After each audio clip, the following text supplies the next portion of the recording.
for Postgraduate Teaching and Research in Ayurveda, Gujarat Ayurveda University, Jamnagar. Director in charge PCIMH, Managing Director in charge IMPCL, Mohan Uttarakhand. Director in charge Pharmacy, Gujarat Ayurveda University, Jamnagar, an ex-professor and head department of Rasa Shastra and Bheshaj Kalpan, All India Institute of Ayurveda, Sarita Vihar, New Delhi. He has 27 years of experience in handling commercial and laboratory level of manufacturing in different Ayurvedic dosage form and teaching at topmost institutes of Ayurveda, namely Institute of Medical Sciences, Banaras Hindu University, Varanasi, National Institute of Ayurveda, Jaipur, and IPGT and RA, Jamnagar, AIIA, New Delhi. He has authored more than 480 research papers in the peer-reviewed journals and published monographs on Punarnavadi Mandura. He was also the guest speaker in the Ayurveda International Conference organized by Human Service Trust, Mauritius 2011, Italy and Sri Lanka in 2015, and Poland in 2017. Under his able guidance, 24 scholars had completed their PhD in Ayurveda and Ayurvedic pharmaceutical sciences and 60 MD Ayurveda and M.Pharm Ayurveda. He had acted as chairman and co-chairman in various seminars and workshops. He is also the life member of Indian Science Congress and the All India Ayurvedic Teachers Association. Members of the Ayurvedic Pharmacopoeia Committee, Subcommittee and Formulations, Department of Ayush, Ministry of Health and Family Welfare, New Delhi. Member of Central Administration Committee for MD, M.Pharm and PhD of Gujarat Ayurveda University, Jamnagar. Member of Selection Committee for Teaching Faculties of Rasa Shastra and Bheshaj Kalpan for Banaras Hindu University, NIA. Chaudhary Brahm Prakash Ayurvedic Sansthan, UPPSC Allahabad, Gujarat Ayurveda University, Jamnagar. Member of Governing Body and Scientific Advisory of CCRAS, New Delhi. Member of IEC, All India Institute of Ayurveda, New Delhi. Public Information Officer of IPGT and RA. Chairman of Technical Research Committee. Faculty member of Rajasthan Ayurveda University, Jodhpur. And referee of various research journals. We would like to invite you, sir, to give your valuable speech. Sir, please.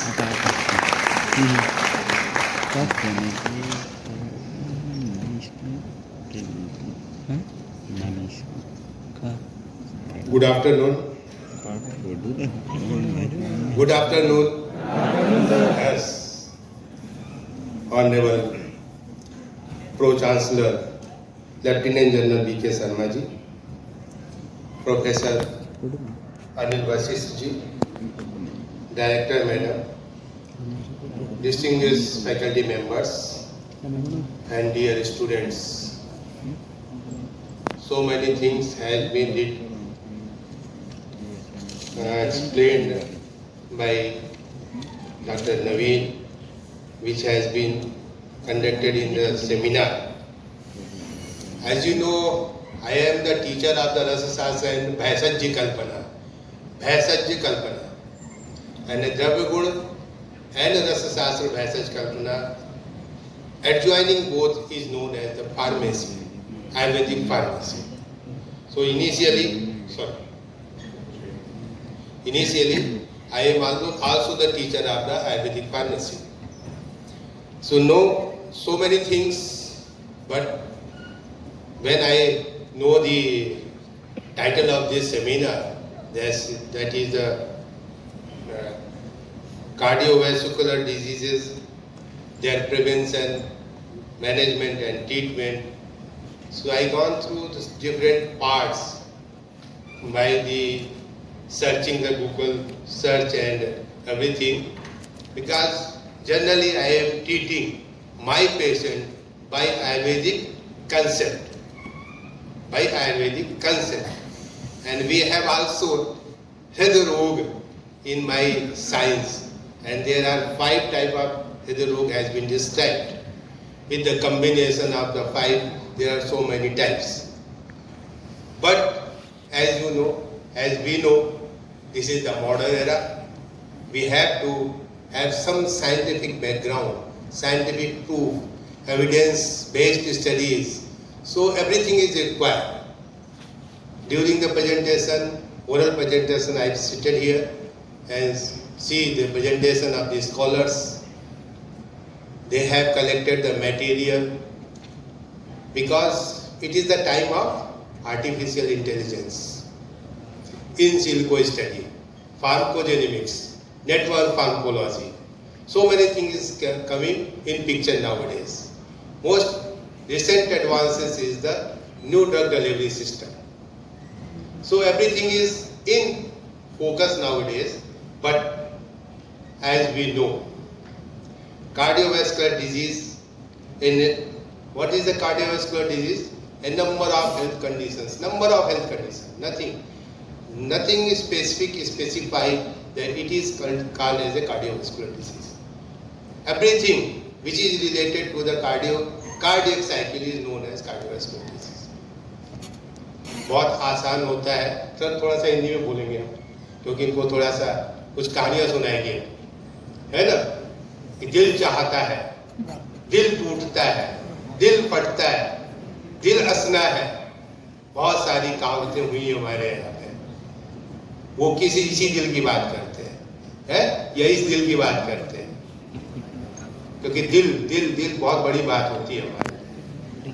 आप जानते हैं कि medical death cessation of cardiac beat, जैसे ही cardiac बंद कर देता है मेडिकल डेथ हो जाती है। लेकिन योग ऐसी विधा है कि वो उससे भी नीचे चला जाता है। बहुत सारे ऐसे भी लोग हुए हैं जिनकी कार्डियक बीट ईसीजी में नहीं आती है, अगर वो योग मुद्रा में चले जाते हैं। बहुत जरूरी है हमारे लिए, क्योंकि cardiac vascular disease is a leading cause of death nowadays, leading cause of the death. और उसके बहुत सारे फैक्टर्स हैं, there are so many factors. High risk, अभी देखते हैं जब हम पढ़ रहे थे तो it is the most common cause of death worldwide. 50% risk of male and female both equally distributed. This is the disease equally distributed in male and female. Other than this, nothing can be distributed equally. So, a lot of development also have been taken place due to advancement of the technologies. अभी आपने robotic surgery देखी cardiac की, बहुत आसान। हमने भी technology देखी, बाहर बैठ के पूरी कार्डियक सर्जरी हम देखते हैं अंदर बैठ के। तो इसमें टेक्नोलॉजी इन्वॉल्वमेंट हो जाने से हमको बहुत फायदा मिला है, ऐसा बात नहीं कि नहीं मिला है। लेकिन टिल नाउ बहुत सारी प्रॉब्लम्स भी हमारे सामने खड़ी हुई हैं। इसलिए कोशिश ये करनी चाहिए कि हमको प्रिवेंशन पे ज़्यादा जोर देना चाहिए। आप ट्रीटमेंट में जाएंगे तो ऐसी ऐसी दवाइयाँ खानी पड़ेंगी आपको। पहले कहते थे आयुर्वेद चूर्ण चटनी वाले इतनी दवाई खाने के लिए दे देते हैं। आप कार्डियक पेशेंट को देखिए, सुबह से शाम तक दवाइयाँ खाते रहते हैं। वहाँ भी मजबूरी है हमारी, तो वो दवाइयाँ और साइड इफेक्ट अलग से होते हैं। इसलिए prevention is better than cure. इसलिए प्रिवेंशन के लिए हमें ज़्यादा फोकस करना चाहिए, और मेनली जो है हमें lifestyle modification. It is the main cause of the cardiac disorders, because so many lifestyle modified by the mobile phone, by the so many USA food, Britain food, British food, Chinese food, so many things come to India. So be aware, because the technology gives the benefit, but side by side it also gives us some hazardous effects also. So nowadays we are touching highest number of the CP patients, ADH patients, and PCOD cases, PCOS cases in females by the incorporation of smartphone. The study has been proven. that this smartphone is given so many things to us for benefits, but there are so many adverse effects also. Because 5.8% growth rate is found in CP cases. आप सभी लोग जो भी माए हैं, जो भी पापा है, आप देखते होंगे कभी एक बार व्हाट्सएप पे शेयर हो रहा था कि पूरी फैमिली अपने मोबाइल में लगी हुई है और एक ही कमरे में बैठे हुए हैं, एक दूसरे से कोई बात नहीं, मोबाइल में लगे हुए हैं। This is the time. और बच्चे खाना तभी खाते हैं जब मोबाइल पे उनको पिक्चर दिखाते हैं, कोई ना कोई कार्टून दिखा रहे होते हैं। उस कंडीशन से फ्रॉम सिंस बिगनिंग जब उनका एक्सपोजर होता है तो मेंटल डेवलपमेंट कैसा होगा उनका, इसको थोड़ा सा सोचने की जरूरत है हमको। अभी बैठे बैठे बात कर रहे थे तो हमें लगता है कि हमने तो कभी भी अपने जीवन में सनराइज और सनसेट पूरे जीवन में हमने लगातार देखा है। अपने रेयर कंडीशन कभी होगी कि हम 6:30 बजे सो के उठते होंगे, रेयर कंडीशन। अदरवाइज सनराइज से पहले उठ जाते थे हर जगह। अब हमको सनराइज देखने के लिए कहाँ जाना पड़ता है? कन्याकुमारी में। और सनसेट देखने के लिए कहाँ जाना पड़ता है? माउंट आबू में। पहाड़ पे उगते हुए देखने के लिए उत्तराखंड में जाना पड़ता है। तो थोड़ी सी हमको इस पे लाइफ स्टाइल मॉडिफिकेशन के ऊपर हमको ध्यान देने की जरूरत है, क्योंकि बहुत सारी चीजें हमें नेचर से मिलती है और नेचर को ही हम अवॉइड करते हैं। कंटिन्यूअस हम रूम में बैठे हुए हैं, कंप्यूटर स्क्रीन पे बैठे हुए, क्या करें? लाइफ स्टाइल ही ऐसी हो गई है, काम ही हमारा ऐसा हो गया है, हम कुछ नहीं कर सकते, है ना ऐसी बात। एक एग्जाम्पल हम अब आपको बताते हैं। All India institute of Ayurveda में जब हमने ज्वाइन किया तो मेरी एक सो कॉल्ड भांजी, दूर से रिश्ते से भांजी लगती थी, आई मेरे पास, मुश्किल से 23 ईयर ओल्ड थी और यूएसए की कंपनी में जॉब कर रही थी। यूएसए के कंपनी में जॉब का मतलब ये हुआ रात को 10 बजे से लेकर सुबह 2:30 बजे तक, ठीक है ना, एक टाइमिंग है ना। ऑनलाइन काम कर रही थी और उसके बाद क्या करती थी? उठती थी, योगा करती थी, योगा करने के बाद फिर खाना खाती थी और फिर सो जाती थी और फिर वो सुबह 11 बजे उठ के फिर नेचुरल, मतलब कुछ नहीं, सब कुछ ब्लॉक। अब उसको स्किन डिसऑर्डर हुए, रैशेज हुए स्किन के, तो मैं ऐसे ही मेरे पास घूमते हुए आगे कि मामा जी ऐसी ऐसी प्रॉब्लम हो रही है। हमने सोचा वैसे ही होगा, 7 दिन के लिए ट्रीटमेंट दे दिया, कोई इम्पैक्ट नहीं आया।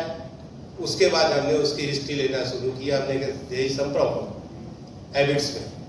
तो जैसे ही हैबिट्स में देखा हमने उससे बेटा, हमने कहा तुमको किसने कहा है कि रात को योगा करना है और उसके बाद खाना भी खा लेना, उसके बाद सो भी जाना है? कह नहीं, ये तो जैसे रूटीन है, हमको पसंद आया, तुमने करना शुरू कर दिया। मैंने बेटा ऐसा मत करो, आप खाना 10 बजे खा लो, रात में कितनी भी देर काम करो, थोड़ा सा हल्का सा गुनगुना पानी पी के सो जाओ, सुबह जब उठो उसके बाद योगा मेडिटेशन जो भी करना एक्सरसाइज करो, करने के बाद फिर अपना रूटीन लाइफ में चले जाओ। आपको विश्वास नहीं होगा, हम खुद सरप्राइज हुए कि विद इन 15 डेज 50% क्यों, 1 मंथ के बाद 100% क्यों, हमने कुछ भी नहीं किया। तो हमारे क्या होता है कि मैक्सिमम टाइम जब हम बात कर रहे हैं, आप इंडियन कल्चर में देखिए, आपके 12 एग्रो क्लाइमेटिक जोन है, क्योंकि आप लोग फार्मेसी से रिलेटेड है इसलिए हम थोड़ा और बात करेंगे। 12 एग्रो क्लाइमेटिक जोन है। इंडिया जैसा देश नहीं है कोई भी वर्ल्ड में जिसमें इतने सारे एग्रो क्लाइमेटिक जोन हो। आपको हर चीज यहाँ मिलेगी, बर्फ भी मिलेगी, गर्मी भी मिलेगी, समुद्र भी मिलेगा, पहाड़ भी मिलेगा, प्लेन भी मिलेगा, जो चाहिए वो मिलेगा। तो सीजनल वेरिएशन हमारे पास बहुत ज्यादा है, सीजनल और रीजनल वेरिएशन, और सीजनल और रीजनल वेरिएशन के आधार पे हमारी डाइट और लाइफ स्टाइल फाइनल होती है। ध्यान रखिएगा, हमारे घर में बड़े बुजुर्ग बहुत सारी चीजें वैसे ही यूज कर लेते हैं। आज भी आप मैक्सिमम टाइम जब बीमार पड़ते होंगे तो घर में पहले घर की चीजें उठाते होंगे। जुकाम बुखार हुआ तो क्या करते हैं? तुलसी का पानी चाय अदरक में, अदरक का रस, शहद, कुछ भी खाते रहते हैं। तो फर्स्ट लाइन ऑफ ट्रीटमेंट क्या हुआ? आयुर्वेदिक। दादी नानी के नुस्खे हो गए, है ना? फर्स्ट लाइन ऑफ ट्रीटमेंट तुरंत। कुछ भी ऐसा होता है तो हम लोग फर्स्ट लाइन ऑफ ट्रीटमेंट है, वो दूध में हल्दी डाल के पिला देना, अदरक गुड़ के साथ खिला देना, लहसुन और प्याज का रस निकाल के दे देना, ये सब चीजें कॉमनली यूज होती है सभी घरों में। तो इन सब चीजों के साथ साथ हमको ये ध्यान में रखना है कि क्या और कितना, क्या और कितना, हाउ मच। क्योंकि जब हम एक्सेसिव में जाते हैं ना, अति सर्वत्र वज्रते, अति किसी भी चीज की नुकसानदेह होती है। आप किसी भी चीज में करें, आप बहुत अच्छे हैं, जरा एक्सरसाइज को जोर से करते रहिए और 6 महीने बाद करते रहिए, जिम के बाहर निकलिए, आपको देखिए पता चल जाएगा।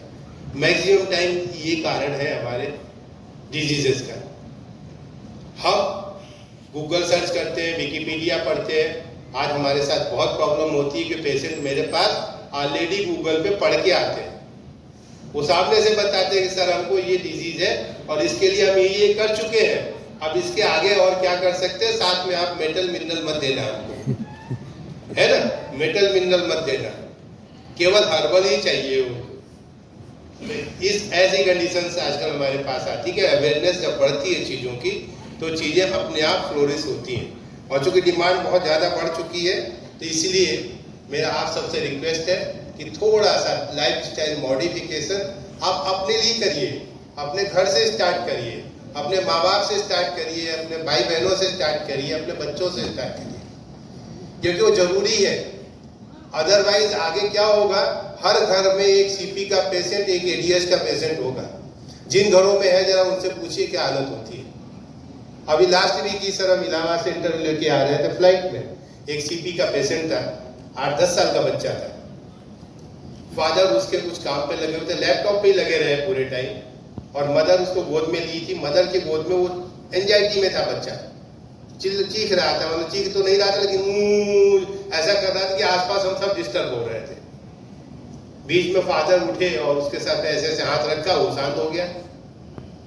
फिर वो छोड़ के बैठ के काम करने लगे। हम उनके पास उठ के गए, हमने कहा सर आपके बेटे को सीपी है, आपने इसका ट्रीटमेंट किया कहीं?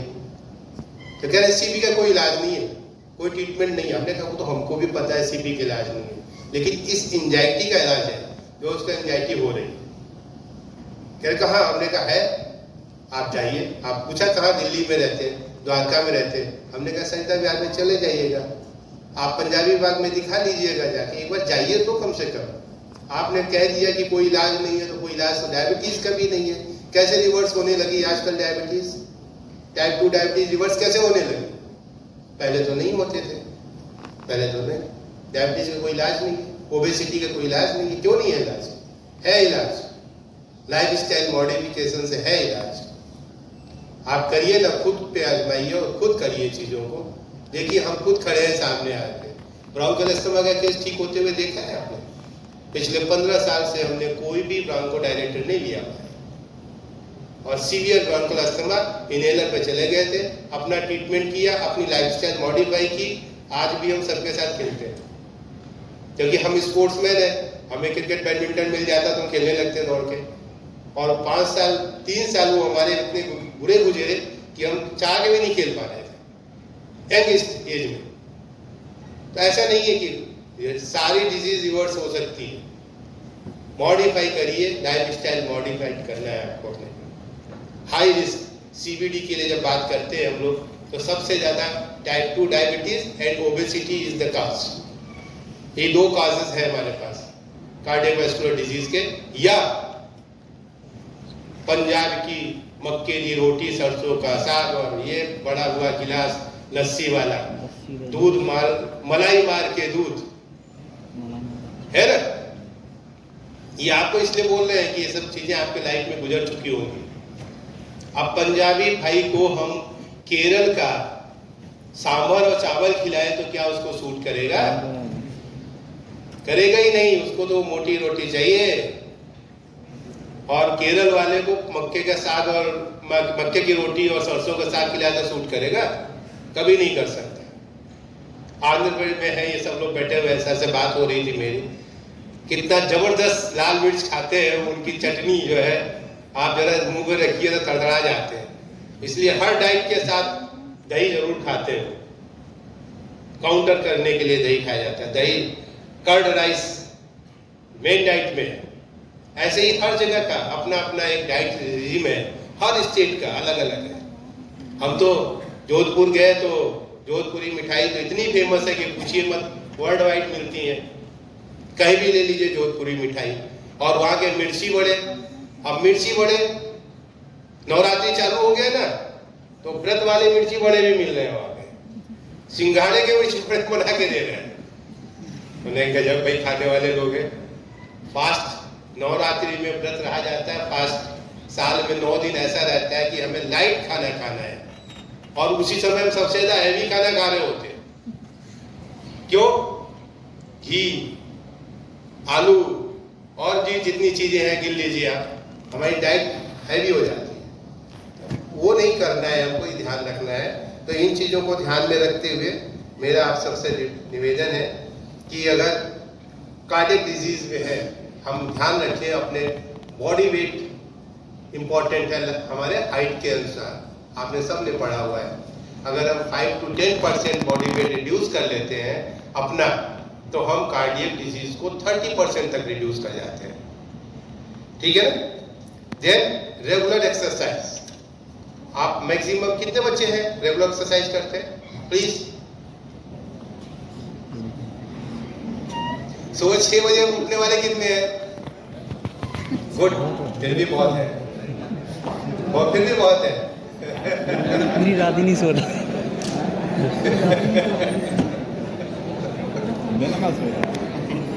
सो आप ध्यान रखिएगा, मॉडर्न और अपने कल्चर में थोड़ा सा डिफरेंस है। मॉडर्न और अपने कल्चर में थोड़ा सा डिफरेंस है। ये जो ट्रीटमेंट प्रोटोकॉल आते हैं ना, ये इंडियंस के लिए बाद में आते हैं, या इंडियंस में एक्सपेरिमेंट के रूप में आते हैं।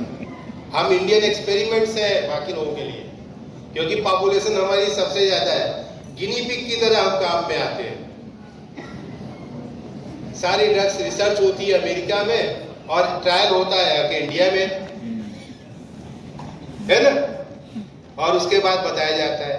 तो 150 मिनट्स की एक्सरसाइज मॉडर्न के हिसाब से बताई है उन्होंने, और वो भी कैसी?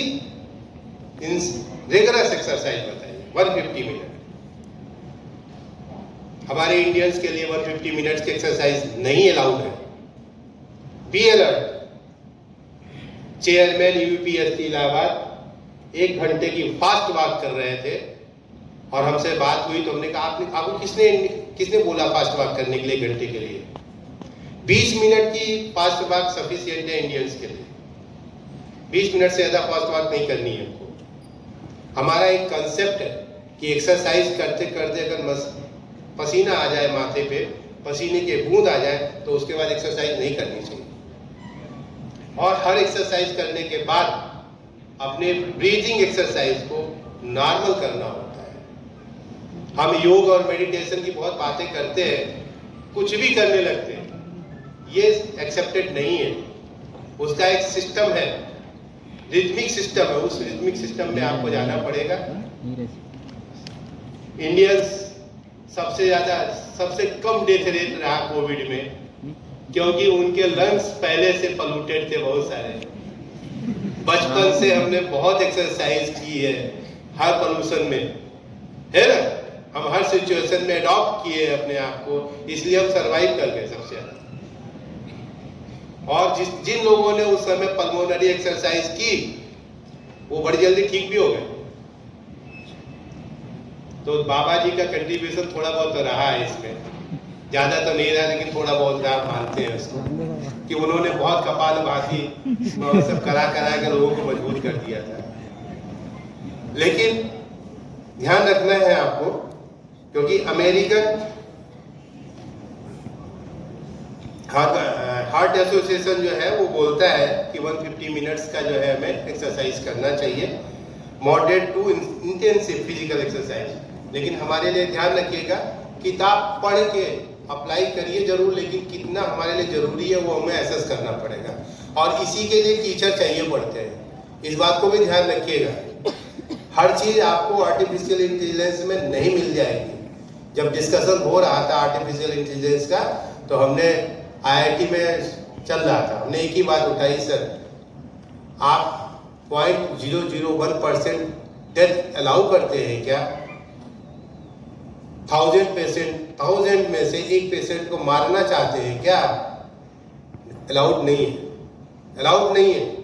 ह्यूमन लाइफ के साथ हम खिलवाड़ नहीं कर सकते। इसलिए कंडीशंस देख के, सिचुएशंस देख के जो डॉक्टर डिसीजन लेता है वो प्रेजेंट कंडीशन के ऊपर लेता है। AIA तो प्रेजेंट जो आपने डाटा भरा हुआ है उसके अंदर, उसी के ऊपर लेगा ना डिसीजन।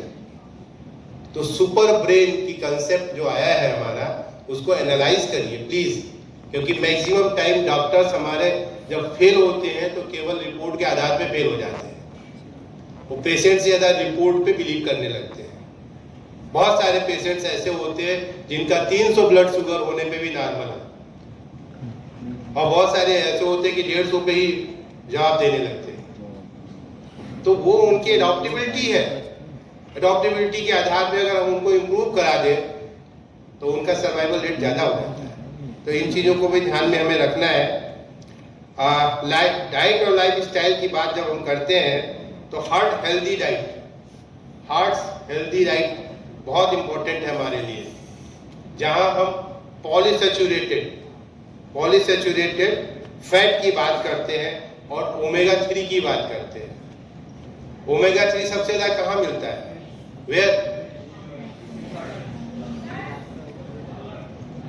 वो हम खाते ही नहीं है, वो हमें खाने में बहुत दिक्कत होती है क्योंकि उसको चबाना पड़ता है, दांत दर्द करने लगता है ना।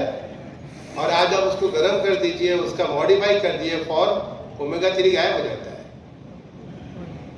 ये पकौड़े हम लोग खाते हैं ना, ब्रेड पकौड़े बाहर वाले, ये एक ही तेल में एक ही बार पकाने का कंसेप्ट है हमारा।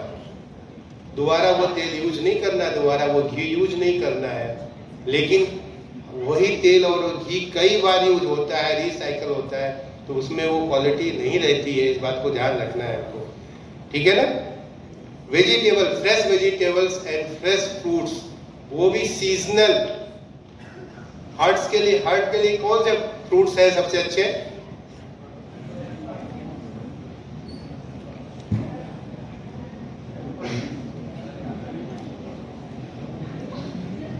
चलिए, जो खा लीजिए सब अच्छा है, जो आपको अच्छा लगता है वो सब अच्छा है। सारे फ्रूट्स हृदय होते हैं, कार्डियोटॉनिक होते हैं, आपको जो अच्छे लगते हैं।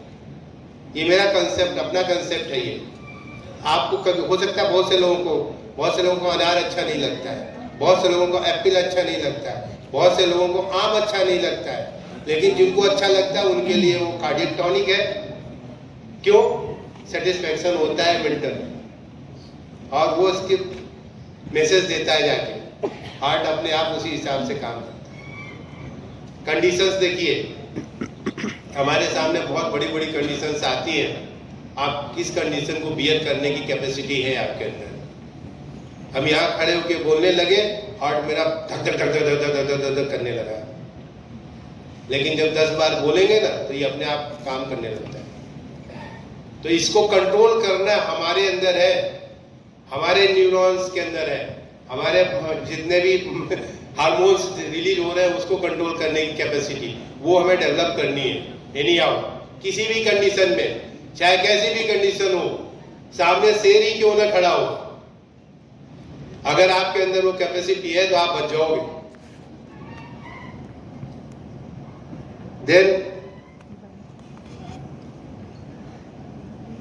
स्मोकिंग, अल्कोहल, अभी किसी बच्चे ने प्रेजेंट किया था तो उसमें दिखाया था, स्मोकिंग करने वाले, टोबैको ईटिंग करने वाले जनरली छोड़ नहीं पाते स्मोकिंग और टोबैको ईटिंग। और आजकल तो बहुत अच्छा कंसेप्ट हो गया है, जब हम राउंड लेते हैं ना अपने यूनिवर्सिटी के अंदर, तो हमारे यूनिवर्सिटी में आप लोग तो ग्रेजुएट में हो, पोस्ट ग्रेजुएट वालों को हमारे यहाँ बहुत अच्छा अमाउंट मिलता है।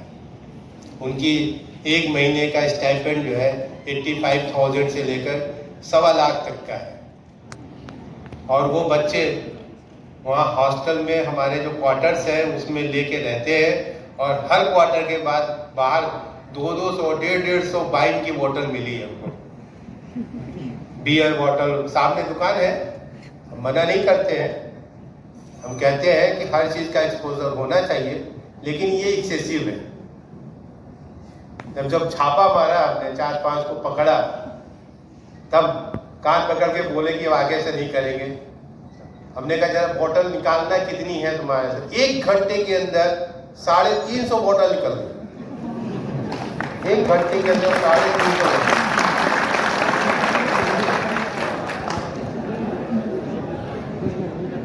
अब आप कहो कि हम कितने बढ़िया सिविलाइज्ड मैन हम लोग हैं, पूछो मत। ऐसा नहीं है कि हम सब लोग उससे दूर हैं, क्योंकि हम भी जानते हैं फॉरेन में ट्रिप होती थी, तो फॉरेन ट्रिप में अगर हमने उनसे कहा कि हमें जरा कोल्ड ड्रिंक दे दो, तो वो ऐसा मुंह बनाते हैं कि पूछो मत। तो हमको भी रेड वाइन लेनी पड़ती है साथ में। लेकिन मेरी रेड वाइन की क्वांटिटी और उनकी रेड वाइन की क्वांटिटी में बहुत फर्क होता है, क्योंकि हम एक गिलास लेके बैठे रहते हैं, उनके तब तक सारे बैग खत्म हो चुके होते हैं। तो ये चीजें होती है समझने की, क्योंकि कंपनी है ना, बुफे सिस्टम। फॉरेन में आप साथ में बैठ के खाओ नहीं तो बहुत बुरा लगता है। अब सर ने अगर हमको चाय ऑफर की और सर के साथ कह दें हमें चाय नहीं पीनी है, तो सर फंस जाएंगे कि अब क्या करें, है ना। ऐसी कंडीशन आती है, कई बार ऐसी कंडीशन आ जाती है। तो मजबूरी में चाय भी पीनी पड़ती है, कॉफी भी पीनी पड़ती है, दूसरी चीजें भी पीनी पड़ती है। तो मेरा तो ये कहना है कि एक्सपोजर हर चीज का होना चाहिए, उसके बैड इफेक्ट्स और बेनिफिट्स हमको मालूम होने चाहिए, कब कितना लेना है सब हो जाएगा हमारे लिए। Thank you.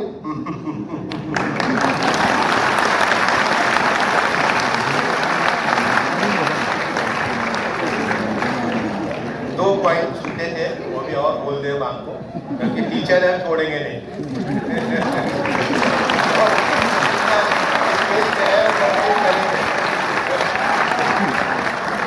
तो रिड्यूस द स्मोकिंग आप छोड़ नहीं सकते हैं, लेकिन आप कम कर सकते हैं। रिड्यूस द स्मोकिंग, ठीक है ना। Then alcohol, reduce the alcohol. Alcohol छोड़ना ही, ईमानदारी से अगर हम बात करें तो जितना आप जल्दी छोड़ेंगे उतना आपके लिए फायदेमंद रहेगा, लेकिन रिड्यूस द क्वांटिटी।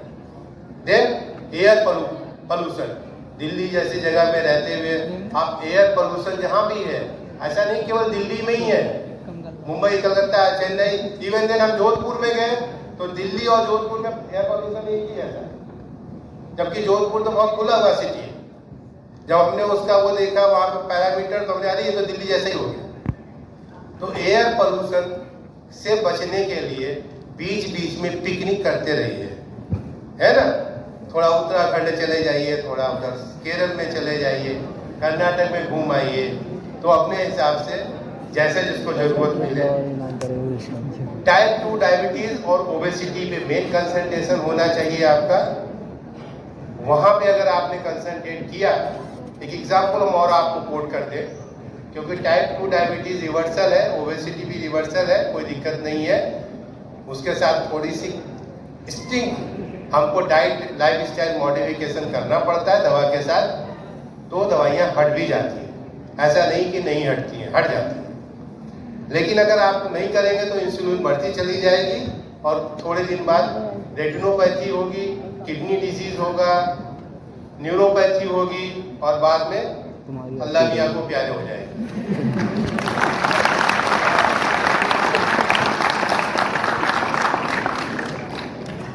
WHO का एस्टीमेट जो 2016 में था वो 17.9 million death, 31% by all type of death में CVD की वजह से 31% था।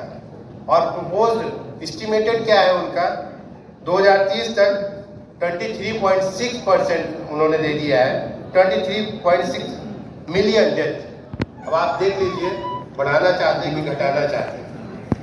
तो मेरा तो सिर्फ इतना कहना है कि डाइट एंड लाइफस्टाइल मॉडिफिकेशन करते हुए आप ज़्यादा से ज़्यादा अपने स्वस्थ रह सकते हैं।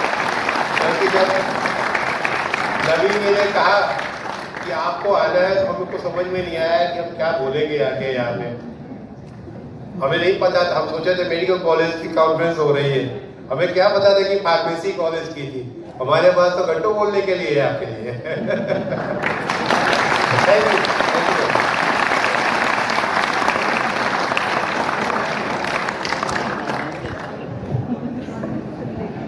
Thank you so much, sir. Your words were full of enthusiasm and valuable knowledge. Now, we would like to request Honorable Pro-Chancellor to kindly felicitate the guest of honor. Sir, please.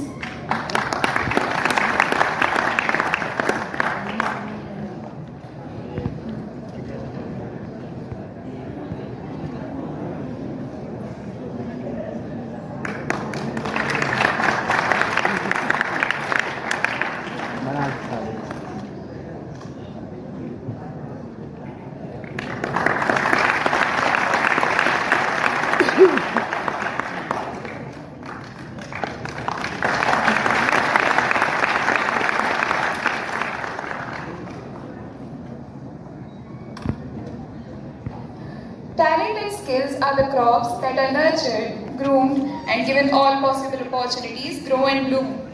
With this quote, let us now proceed towards the most awaited event of this evening. It is time to honor and celebrate